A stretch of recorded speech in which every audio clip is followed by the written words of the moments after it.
and welcome to the MJ Take on Sports Fan Entertainment, talking Los Angeles Lakers. And man, this is something that I want to do more on this channel because I'm a pretty big Laker fan and the Lakers have a pretty big fan base, right? So let's go ahead and talk some Lakers on this channel. You're gonna expect more Laker videos in the future, near future, and future beyond. And I want to just recap the 2016-17 season before tonight's NBA draft lottery, right? It's a huge deal. Lakers have about a 46.9% chance to keep their pick. If it lands in the top three, they keep it. If they don't, they don't.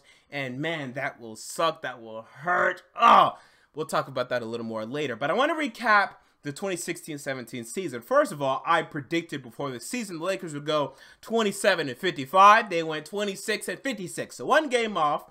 But honestly, they probably shouldn't even have gone 26-56, right? When I initially predicted them to get 27-55, that's essentially winning one out of every 3 games. And I thought that was basically what they were going to do. I mean, there would be, some win streaks, some lose streaks, but essentially they always go on the court and they have a 33% chance of winning. Really, this was honestly like a 20-win team, okay? That got some wins late because some other teams weren't really trying. And yeah, so they ended up inflating their win total to about 26. Really, maybe you could argue they're like a 23-win team. But they were bad, okay? They were bad. And especially also when you consider this is a team that started out 10-8. Okay, so for the rest of the season, what was their record? 16, and let's subtract 8 from 55. What is that? And 47. Like, that's not very good at all. Okay, so this is not a very good basketball team in LA. So let's recap the player performances because this is a player league. And I just want to give my thoughts on these players moving forward and what we could do to fix this situation. First of all, before I talk about the players, how about the coach? Luke Walton, his first year as head coach. And I like Luke Walton. I loved him to start the season, right? Starting out 10-8, man, that was incredible. I was like, man, Luke Walton, this guy looks like the second coming of a great head coach, whatever. Now, there are issues with Luke Walton. Personally, I think he needs to play some guys more, right? We didn't have one player average over 30 minutes a game. I'm not in love with that. Although I do understand why somewhat, right? This year we had a very strong bench relative to our starters. And we wanted to play the bench. Okay, fine. But to me, you have to play guys like D'Angelo Russell and Julius Randle 30 minutes a game because you have to give them volume to really figure out whether they're good or not. Especially D'Angelo Russell, who has problems, getting in the flow of the game, being aggressive and whatnot. Other than that, in terms of in-game adjustments, I think he's actually decent. Whenever they enter a game, you'll know within the first quarter if they're gonna be in the game or not. So in terms of in-game adjustments, he's all right. Pre-game, it's hard to say. Perhaps we just stink. Perhaps our talent is just so bad to where we were gonna lose anyway. Did we underwhelm? I don't think so. I mean, maybe a little bit, but I was a Laker fan. I've always been a Laker fan. So before the season, I had 27 wins. Some other people only had like 20 or 23. So I think we were about where we should have been. So to me, Luke Walton's fine. Now, talking about the players, right? We traded Lou Williams, okay, and that's fine. I wanted us to trade him. Now, I wonder if we could have got a little bit of a better draft pick for him, right? We'll end up getting the Rockets draft pick, which is now the 28th draft pick. And we'll talk about what we should do with that in a couple of, maybe like a week or something like that. But personally, I wonder if we could have gotten more than that because I heard that the Hornets and some other teams were interested in Lou Williams. So, but it's fine. We got the first-round draft pick, and I'm happy with that. Moving on to D'Angelo Russell. Now, I really like D'Angelo Russell. Before the 2015 NBA draft, I had Russell as a future all-star player, okay? A guy that was going to make multiple all-stars and be a very good point guard in the NBA. I compared him at the time to James Harden, but remember, James Harden then was not quite what he is now. He was very good, but he was not the James Harden that we see now. So with that in mind, I liked D'Angelo Russell, and I still like parts of him, but overall, this guy is really inefficient. And if you're looking for reasons as to why the Lakers weren't a very good basketball team this year, look at D'Angelo Russell, okay? Period. First of all, as we all know, he's not a very good defender at all. He can get some steals, but in terms of on-ball defending, in terms of off-ball defending, he's not very good. He's not very engaged all of the times. He seems a little lazy and whatnot. He's not very good, not very athletic, doesn't offer much defensively. Offensively, he's terribly inefficient. Shot about 40.5% from the field. That is really below average in the NFL, okay? So at that point, whenever you shoot the basketball, you are being a bit of a detriment to your team because you're less likely to make it than the other guy, okay? And especially than the other guy on the other team because you're really below average in general. So that hurts, right? Especially when you're going up against, say, Chris Paul or James Harden, who's shooting like 45%. So you're losing efficiency there. Beyond that, I was really disappointed with his overall passion and fervor for the game and looking for the basketball and his aggressiveness throughout the entire season, especially early in the season, actually. Later in the season, you saw more of it, but even at times, he would have just some complete dud games where he would only put up 6 points and only shoot like 5 times. You know, especially early in the season, though, when Lou Williams was on the team, he was really passive, did not look to get involved and look to be the guy, and that just really concerns me moving forward. Now, people want to trade D'Angelo Russell, and that's fine. You know, my main stance on all these players except for Brandon Ingram is this. They are all decent players. And if you were to pair these players with LeBron James, you would win an NBA title eventually, maybe 2 years down the road, right? I think 2 years down the road, if LeBron was on this team, they'd win something. But is LeBron going to be on this team, right? Probably not. So you have to build a championship team with the idea and the premise that LeBron's not going to be able to lead us, to that promised land and not be able to elevate our talent to ridiculous heights. So with that in mind, I don't love D'Angelo Russell moving forward, but I still like him. I think he can be a Kyle Lowry type scoring guard, and I see more upside than that. I really do, but I mean, he's averaging, this year he averaged 15.6 points per game on 40.5 field goal percentage. That is bad. It's extremely inefficient. It's nothing more than a detriment to the basketball team. So while I can look at some games and say, oh, he put up 40, oh, he put up 30, he looked so good here, is you cannot do it throughout an entire season and eventually throughout an entire postseason. How valuable are you really? But I'm willing to give him one more year. If I'm them, I'm giving him one more year to really see what he can do. But if the Pacers want he and Julius Randle, okay, I'm shipping him away. For Paul George. Is that going to happen? I don't know. Let's move on, okay? To Brandon Ingram. I like Brandon Ingram, and I loved him before the draft. Now, my prediction was that eventually, 5+ years down the road, Brandon Ingram would be a great scorer. He would average like 27 points per game. Actually, I think I had 24. I said 24 points per game or more. I still think he could be that guy. I still think he can, and before the season, I had him scheduled for 12. I said he is going to struggle in his rookie season. Now, he only averaged 9, okay? So he still didn't reach my low expectations. Some people had 15, 17, no. I said 12, and he didn't reach that. But I loved the end of his season.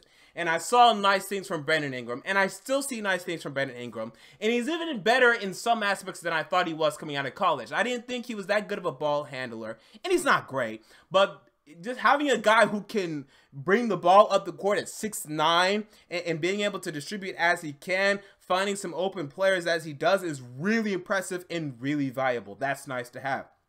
He ended up elevating his field goal percentage to be about on par with D'Angelo Russell, which is not good for Russell's sake because Brandon Ingram started off the season awful. It was about 36%. He was just terrible in terms of efficiency, and efficiency matters, right? You want to know why we were bad? We were extremely inefficient. Everybody, okay? Except for Lou Williams, who was really efficient, and that's why we won some games with him. So I like Ingram moving forward, and I want to keep him. I want to keep this guy. I think he's going to have, and perhaps I'm completely wrong on this, but I think he's going to have a Giannis Antetokounmpo, Gordon Hayward-esque elevation in the NBA. These were two guys that were skinny, okay, coming in the NBA, had to put on weight and struggled early. But they rose, elevated, boom. 5 years from now, I think Brandon Ingram is going to be freaking good. But he has to develop some more aggressiveness within himself. Okay, come out, look for the ball, shoot the ball, shoot it, shoot it, shoot it. Develop your shot a little bit more, right? He struggled with that a little early in the season, but he needs to be aggressive. And if you know his personality, you look at him in press conferences, interviews, whatever, he's not a very aggressive guy, right? You have to be that guy. And it's surprising, I'd honestly say a little bit, because, okay, at Duke, he only averaged about 17 points per game, maybe 18. So maybe I shouldn't be too surprised, but I mean, growing up, haven't you been the leading scorer for every single one of your teams growing up? I mean, this shouldn't be too foreign for you. Actually, maybe last year, Grayson Allen averaged more than him, now that I think about it. But yeah, it shouldn't be too foreign for him. So you hope he can develop that, and he's so young. He's 19. I'm older than this guy. So I'm willing to give this guy some more time. 2 more years before we really know what we have in Brandon Ingram. I say maybe even 3. You have to be patient, and some of y'all aren't. I am. I have faith in Brandon Ingram, and I like his upside more than D'Angelo Russell right now. I really do, because he offers more defensively. And hopefully he won't be as inefficient as he was. And again, he improved his field goal percentage as the season went on. He improved everything as the season went on. He's trending up. D'Angelo Russell is trending even. I don't think he improved a lick from his freshman campaign, honestly. So that's my thoughts on that. We move on to some other players really quick. That way we can get out of here in like 15 minutes. Okay, Jordan Clarkson. I like him. Again, if you pair this guy with LeBron, you know, have this guy coming off the bench, or even have him as a starter, right? LeBron damn near won a title with Matthew Dellavedova in the 2015 series where they went up against Golden State and Kyrie was out. And let me tell you, I like Clarkson, but if he is going to be a part of a trade for Paul George or Jimmy Butler, I would also not have a problem with that. He has to be a backup for you, unless if you have a star or really multiple stars in your starting lineup. And that's actually the case for Julius Randle as well. I'd say that's the case for Russell, Clarkson, and Randle. On their own, they're fine. If you were to start them, fine, but you need to have probably 3 other really good players in your starting lineup if you want to win a championship. That's just the case. At any time, they're going to be either average or slightly below average in terms of positional value relative to the rest of the NBA. I'm still thinking about NFL. To the rest of the NBA. So I think that's the issue there. That's the dilemma. We're starting too many guys who are average or below average in terms of positional value in the NBA, and then you end up being below average in terms of overall team in the NBA. So that's the problem with the Lakers right now. In terms of these losers, they're losers to me. Tyler Ennis and David Nwaba, right? Do not be fooled by their late season spurts. You know, we always sign these players at the end of the season and they do something, like Kendall Marshall or, you know, these other guys that we've had in the past. They do something late and we think that they're something. They're nothing. Whenever you bring these guys in, they have to shoot the ball because no one's shooting the balls, and then they shoot the ball and then you think that they're decent. You know, Ennis will be nothing more than a backup point guard. Is he worth discussing? Is he that valuable? No. So let's just not really, can we just not go down that road? Thank you.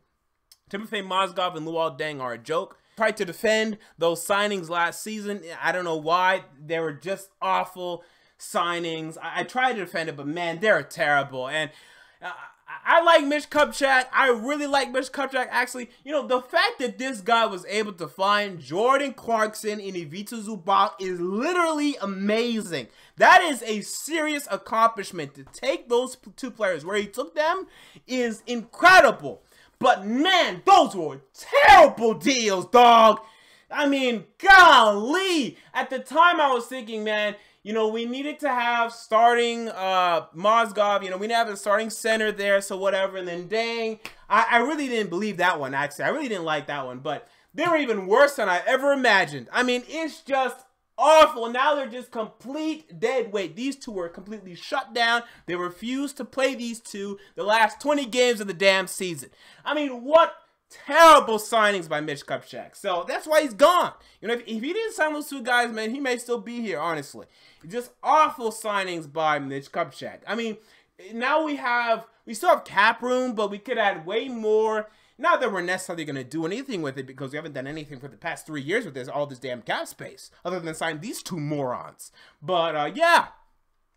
You know, other than that, Ivica Zubac. And then after that, I'm out of here. So Ivica Zubac, I really like this guy. And I think he could be, again, an average or below average starting center. The question is, though, can you build a team to where you have 3 other really good players in the starting lineup? We'll see. But I think maybe even Zubac could be above average. I think unlike Randle, who at this point, I think he's maxed out. He's never going to be an 18-plus point per game guy in the NBA. I think Ivica Zubac could be. So I'm intrigued. I want to play this guy next year. I want to start this guy. I want to see what we have. You know, if we do not sign a center in free agency, I want to start him. And I want to play him, and I want to see what we got. Because I think he could be good, and he offers both offense and defensive upside. So I like Ivica Zubac. So I like Ingram, and I like Zubac. Russell, to me, it's this year I need to see something, or in my eyes, you're just never going to be what we want you to be. And in terms of Clarkson and Randle, I like them, but only if we can build a very good team, a really good team around them.